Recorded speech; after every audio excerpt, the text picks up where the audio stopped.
आज की कहानी का नाम है भूखी चिड़िया।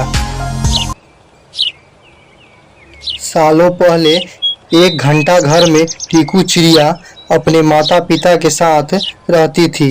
टीकू चिड़िया छोटी सी थी, उसके पंख मुलायम थे। उसकी माँ ने उसे घंटा घर की ताल पर चहकना सिखाया था। घंटा घर के पास ही एक घर था जिसमें पक्षियों से प्यार करने वाली एक महिला रहती थी। वह टीकू चिड़िया और उसके परिवार के लिए रोज रोटी का टुकड़ा डालती थी। एक दिन वह औरत बीमार पड़ गई और मर गई। टीकू चिड़िया और उसका पूरा परिवार उस औरत के खाने पर ही निर्भर था।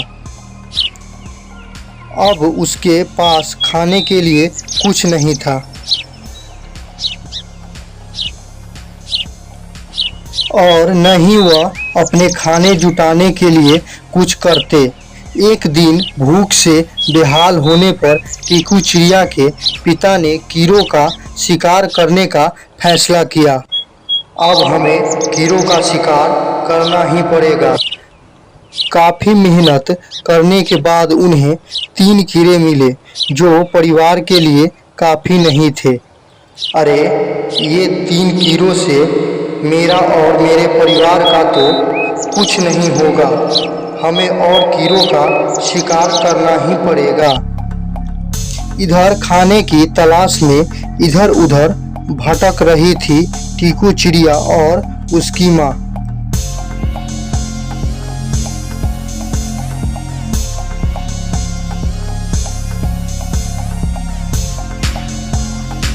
उसकी माँ ने एक घर की खिड़की में चोंच मारी, कुछ मिल जाए। कुछ मिला तो नहीं, उल्टा उस घर के मालिक ने राख फेंक दिया। दोनों भूरे रंग के हो गए और उस घर के मालिक ने कहा, यहाँ दोबारा नहीं आना वरना मार डालूंगा। दोनों वहां से जान बचा के भागे।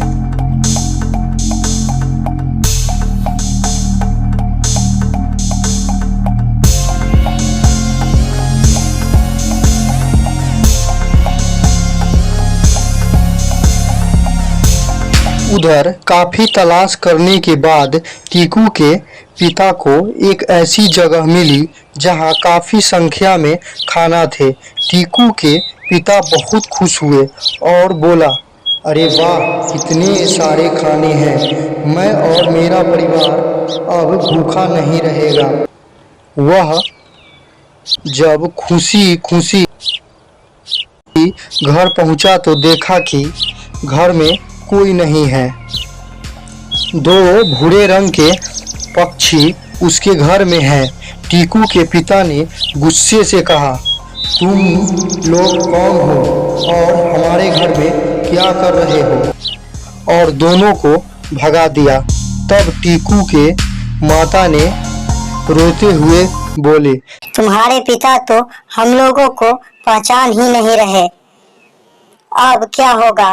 तब टीकू ने कहा, हम लोग पास के तालाब में चलते हैं और स्नान करके आते हैं। और दोनों स्नान करने चले गए।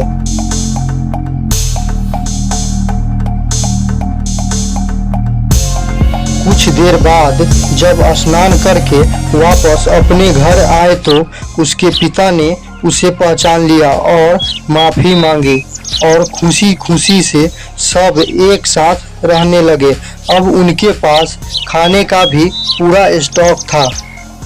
इस कहानी से हमें क्या सीख मिलती है कि कभी भी किसी दूसरे पर पूरी तरह आश्रित नहीं रहना चाहिए, खुद पर आश्रित रहना चाहिए।